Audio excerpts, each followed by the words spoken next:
논문 읽어주는 남자입니다.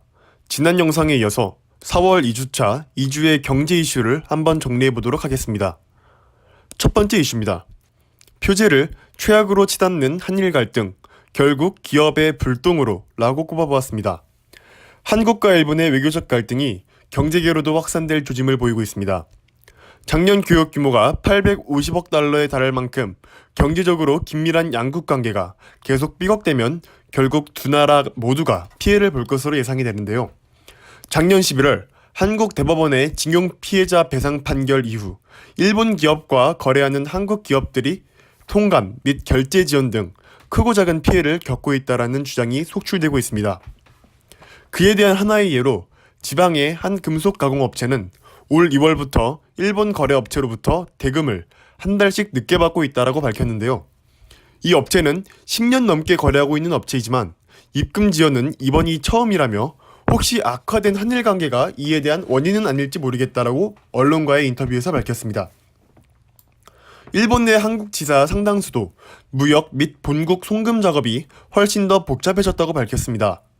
주요 공항과 항만에서 요구하는 통관 서류가 평소 대비 2배로 증가하고 건별 심사 역시 훨씬 더 깐깐해졌다는 것이 이들의 주장입니다.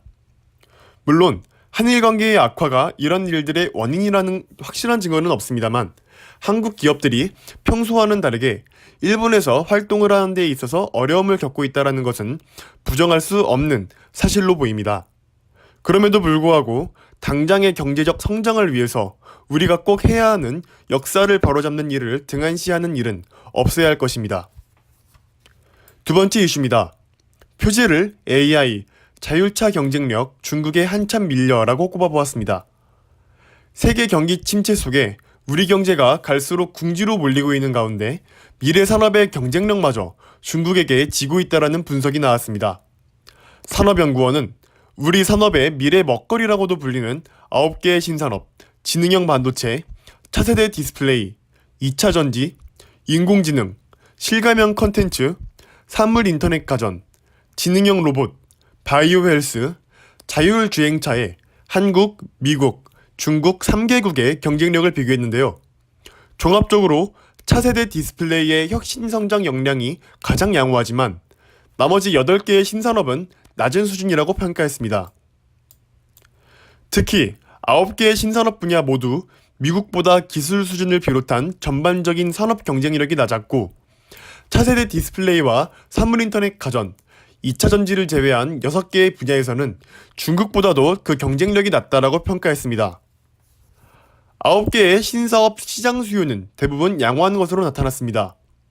그러나 산업연구원 보고서는 기업의 공급 역량이라고 할 수 있는 혁신자원 분야에서 우리의 경우 디스플레이와 2차 전지를 제외하면 모두 낮은 수준이라고 분석했기 때문에 이에 대한 보강이 필요해 보이는 시점이라고 볼 수 있겠습니다.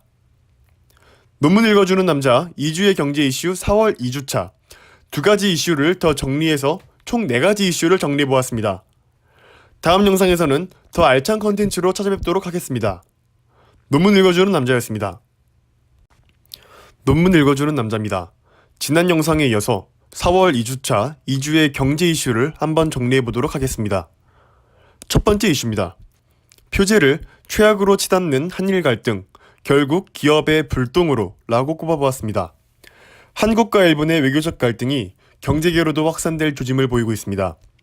작년 교역 규모가 850억 달러에 달할 만큼 경제적으로 긴밀한 양국 관계가 계속 삐걱대면 결국 두 나라 모두가 피해를 볼 것으로 예상이 되는데요. 작년 11월 한국 대법원의 징용 피해자 배상 판결 이후 일본 기업과 거래하는 한국 기업들이 통관 및 결제 지연 등 크고 작은 피해를 겪고 있다는 주장이 속출되고 있습니다.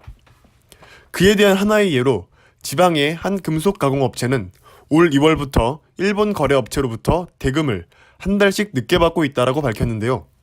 이 업체는 10년 넘게 거래하고 있는 업체이지만 입금 지연은 이번이 처음이라며 혹시 악화된 한일 관계가 이에 대한 원인은 아닐지 모르겠다라고 언론과의 인터뷰에서 밝혔습니다. 일본 내 한국 지사 상당수도 무역 및 본국 송금 작업이 훨씬 더 복잡해졌다고 밝혔습니다. 주요 공항과 항만에서 요구하는 통관 서류가 평소 대비 2배로 증가하고 건별심사 역시 훨씬 더 깐깐해졌다라는 것이 이들의 주장입니다. 물론 한일 관계의 악화가 이런 일들의 원인이라는 확실한 증거는 없습니다만 한국 기업들이 평소와는 다르게 일본에서 활동을 하는 데 있어서 어려움을 겪고 있다는 것은 부정할 수 없는 사실로 보입니다. 그럼에도 불구하고 당장의 경제적 성장을 위해서 우리가 꼭 해야 하는 역사를 바로잡는 일을 등한시하는 일은 없어야 할 것입니다. 두 번째 이슈입니다. 표제를 AI, 자율차 경쟁력, 중국에 한참 밀려라고 꼽아보았습니다. 세계 경기 침체 속에 우리 경제가 갈수록 궁지로 몰리고 있는 가운데 미래 산업의 경쟁력마저 중국에게 지고 있다라는 분석이 나왔습니다. 산업연구원은 우리 산업의 미래 먹거리라고도 불리는 9개의 신산업, 지능형 반도체, 차세대 디스플레이, 2차 전지, 인공지능, 실감형 컨텐츠, 산물 인터넷 가전, 지능형 로봇, 바이오 헬스, 자율주행차에 한국, 미국, 중국 3개국의 경쟁력을 비교했는데요. 종합적으로 차세대 디스플레이의 혁신 성장 역량이 가장 양호하지만 나머지 8개의 신산업은 낮은 수준이라고 평가했습니다. 특히 9개의 신산업 분야 모두 미국보다 기술 수준을 비롯한 전반적인 산업 경쟁력이 낮았고 차세대 디스플레이와 산물인터넷 가전, 2차 전지를 제외한 6개의 분야에서는 중국보다도 그 경쟁력이 낮다라고 평가했습니다. 9개의 신사업 시장 수요는 대부분 양호한 것으로 나타났습니다. 그러나 산업연구원 보고서는 기업의 공급 역량이라고 할 수 있는 혁신자원 분야에서 우리의 경우 디스플레이와 2차 전지를 제외하면 모두 낮은 수준이라고 분석했기 때문에 이에 대한 보강이 필요해 보이는 시점이라고 볼 수 있겠습니다. 논문 읽어주는 남자 2주의 경제 이슈 4월 2주차 2가지 이슈를 더 정리해서 총 4가지 이슈를 정리해보았습니다. 다음 영상에서는 더 알찬 컨텐츠로 찾아뵙도록 하겠습니다. 논문 읽어주는 남자였습니다.